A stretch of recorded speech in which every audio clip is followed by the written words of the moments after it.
मैं डॉक्टर अनिल अग्रवाल हूँ। मेरा गुरुजी से आशीर्वाद मोर देन 15 ईयर्स है और रहा है। मैं कुछ अपने पर्सनल एक्सपीरियंस शेयर करता हूँ। मैं और मेरी वाइफ दोनों डॉक्टर हैं। हमारी मैरिज हुई उस समय मेरी वाइफ डॉक्टर स्वीटी किडनी में स्टोन थे, बट मीनवाइल प्रेगनेंसी हो गई तो गुरुजी से मैंने कहा कि और डॉक्टर्स ने कहा पहले ऑपरेट कराना है, उसके बाद प्रेगनेंसी कंटिन्यू करनी है। तो गुरुजी ने कहा नहीं, कोई जरूरत नहीं है, अब प्रेगनेंसी कंटिन्यू रखना है तो प्रेगनेंसी कंटिन्यू रखिए।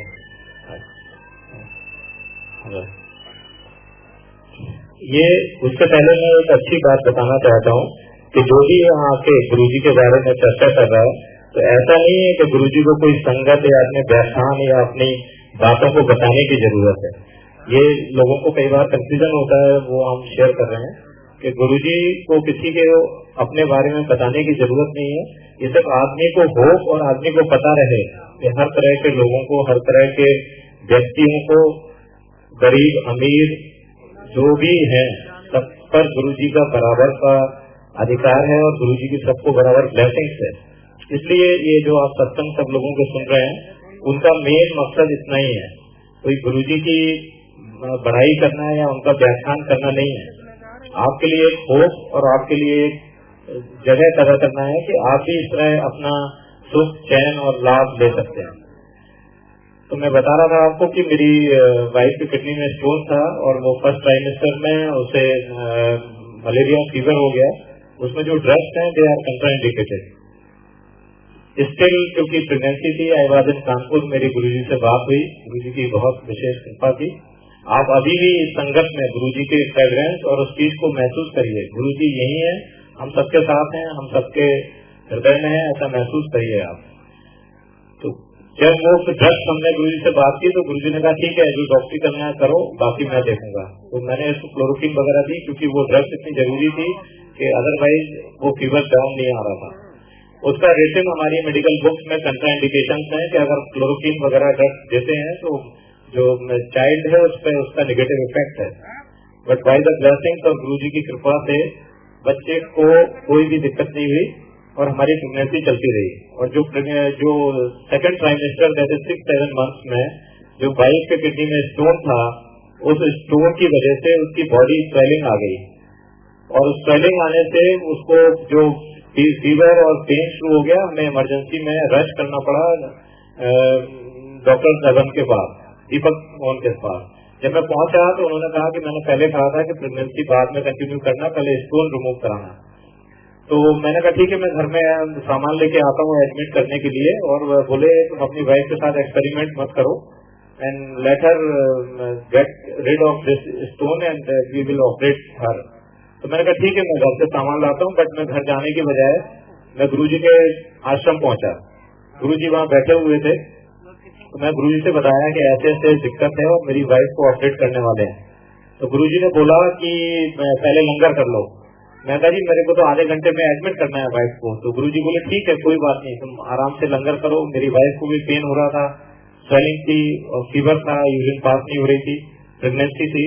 तो मैंने लंगर किया। गुरुजी ने बोला इसको थर्ड डे लेके आना, तीसरे दिन इसको लेके आना। आप लोग जो अभी यहाँ पे हम स्थिति देखते हैं वो पहले गुरुजी की थी। गुरुजी के सामने हम लोगों ने कभी इफ एंड बट नहीं किया, न गुरुजी से कभी किसी ने जो गुरुजी ने कह दिया है वो हम रीजन करते थे कि ऐसा गुरुजी ने क्यों बोला है। तो हम सोचते थे कि गुरुजी ने ऐसा क्यों बोला है, वो हम सोचना होता था। तो पात्र की पात्रता के हिसाब से गुरुजी ने सबको वो सब जो संभव है वो दिया और जिसके जितनी कहते हैं ना हिम्मत है उतना उन्होंने गुरुजी से लिया। तो हम चले गए। गुरुजी ने मेरे से एक लाइन बोली थी कि वाइफ को लेके थर्ड डे आना। तो मैंने कहा आज कल इसे ऑपरेट करेंगे, वाइफ को लेके मैं कैसे आ पाऊंगा। बट मैं वहां से निकल गया जैसा गुरुजी ने बताया। तो सेकंड डे हमने उस रात में एडमिट कर दिया और सेकंड डे उन्होंने डॉक्टर दिनेश सुमन ने उसको, एक जो पहले केस था वो लेट हो गया तो 3-4 बज गए। तो मैंने उनसे कहा, मेरे मन में गुरुजी की प्रेरणा से बात आई कि अल्ट्रासाउंड कर लेते हैं। तो दिनेश सुमन बोले कि अल्ट्रासाउंड करने से क्या होगा। मैं पूरे दिल्ली के डॉक्टर्स का ज्वाइंट सेक्रेटरी भी हूँ गुरुजी की कृपा से। तो मैंने कहा सर कोई बात नहीं, नॉन इन्वेजिव टेक्निक है, तो इसमें अगर अल्ट्रासाउंड कर लेते हैं। तो ये जब उन्होंने अल्ट्रासाउंड किया तो वो बहुत ज्यादा कंफ्यूजन में आ गए, क्योंकि जितनी ग्रॉस हाइड्रोनेफ्रोसिस थी वो उन्हें थोड़ा सा कम होती हुई नजर आ रही थी मॉडरेट लेवल पे। तो उन्होंने प्लान किया, जो मेरे मन की इच्छा भी थी कि वो आज ऑपरेट ना करें और कल करें। तो कल जब उन्होंने बोला कि कल के लिए पोस्टपोन कर देते हैं, आज लेट भी हो गए, कल पहला केस लगाएंगे। तो उसका जो फीवर था वो रात में और सबसाइड हो गया, यूरिन वगैरह आने लगी। तो नेक्स्ट डे जब डॉक्टर दिनेश सुमन ने अल्ट्रासाउंड किया तो वो उसकी किडनी की स्वेलिंग भी काफी कम हो गई थी। और थर्ड डे उन्होंने डिसीजन लिया कि अभी प्रेगनेंसी में ज्यादा छेड़खानी नहीं करते हैं और उसके बाद ये समस्या के बारे में सोचेंगे। अभी ड्रग्स वगैरह को देके उन्होंने रिलीज कर दिया। तो गुरुजी पहले संगत में 7 दिन बैठते थे। जब थर्ड डे हम घर आए तो हमको ध्यान आया कि गुरुजी ने हमारी वाइफ के साथ हमें बुलाया था। तो मैं गुरुजी के पास मिलने गया, तो जैसे ही मैं सीढ़ियां उतर रहा था, गुरुजी बोले भाई डॉक्टर बताओ कहाँ ऑपरेशन हुआ है तुम्हारी वाइफ का। तो मैंने कहा गुरुजी हम दोनों लोग गवर्नमेंट जॉब में हैं, वर्किंग है, हमारा नेचर ऑफ जॉब इतना ज्यादा वीआईपीज के साथ है मूवमेंट, तो we can not spare that much time. तो गुरुजी का चेहरा थोड़ा सा चेंज हुआ और गुरुजी ने कहा कि आज के बाद इसको ये दिक्कत नहीं रहेगी, आज के बाद इसकी समस्या नहीं रहेगी, इसका कल्याण किया। And believe me, since then जो वाइफ को प्रेगनेंसी से पहले मेडिकल लाइफ में 2 किडनी में स्टोन थे, उसके बाद उस पल के बाद मेरी वाइफ को कभी न स्टोन की प्रॉब्लम हुई, न उसमें स्टोन कहाँ गए ये गुरुजी जानते हैं।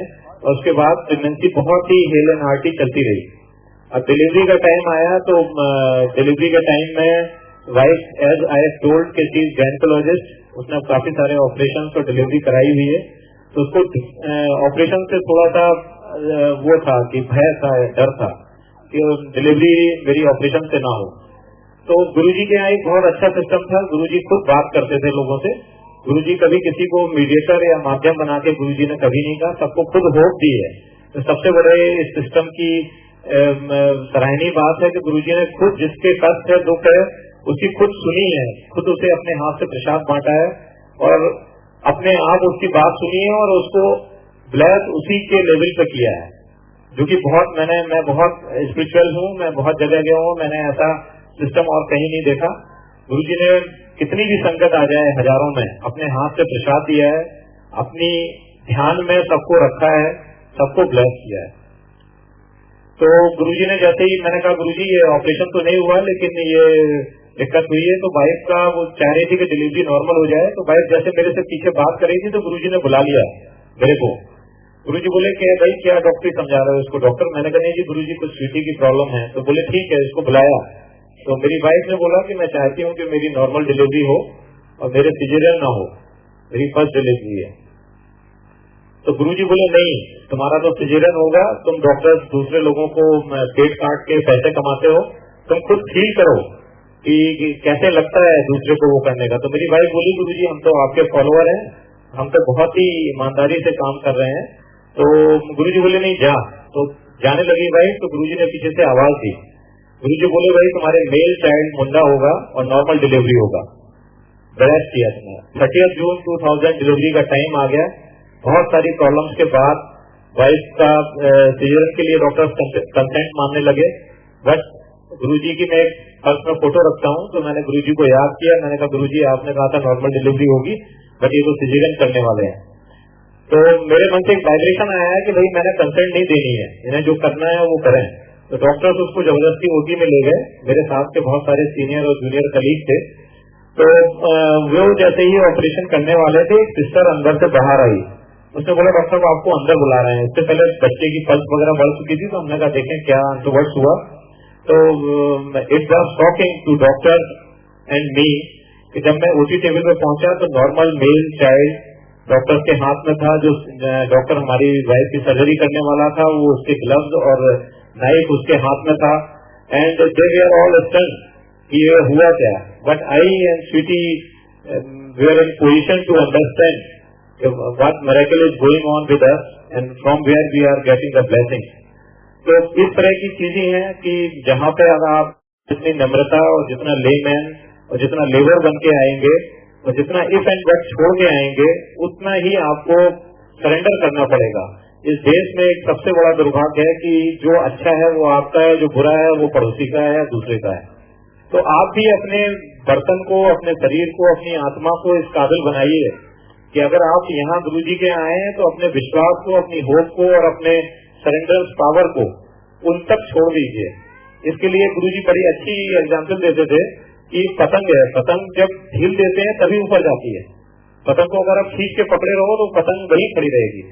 पतंग को तो आप ढील दो, आप किसी के दूसरे के लिए गुरु जी के ऊपर समर्पित होकर उनको याद करके अपनी परेशानी, अपनी जो भी जिज्ञासा है उसको ढूंढिए और विश्वास करिए कि आपको उसका आंसर जरूरी नहीं है गुरु जी दें, आपको संगत, आपको जहाँ गए हैं वहां से या आपको किसी सिस्टम के माध्यम से मिलेगा। ये मैं एज ए डॉक्टर विश्वास के साथ आपसे शेयर कर रहा हूँ ये बात, इसमें कहीं भी गलती है नहीं। गुरु जी ने जिससे भी जो कहा है वो आज तक सत्य हुआ है। उसके लिए एक छोटा सा हमें एक ध्यान आ रहा है सत्संग कि एक मिस्टर सहगल थे यहाँ पे additional secretary, senior additional secretary Delhi government में करीब 12-13 साल पहले। तो गुरु जी के जैसे किसी की मैरिज के कार्ड आते थे तो गुरु जी उसमें नाम लिख के दे देते थे कई बार कि इसको जाना है, वो लोग फिर जाना होता था उन्हें। तो गुरु जी ने उसमें लिखा उनका नाम मिस्टर सहगल का, उन्हें लिख दिया chief secretary government of Delhi. तो वो बहुत सीनियर IAS और बहुत ही स्पिरिचुअल पर्सन थे। तो वो गुरु जी के पास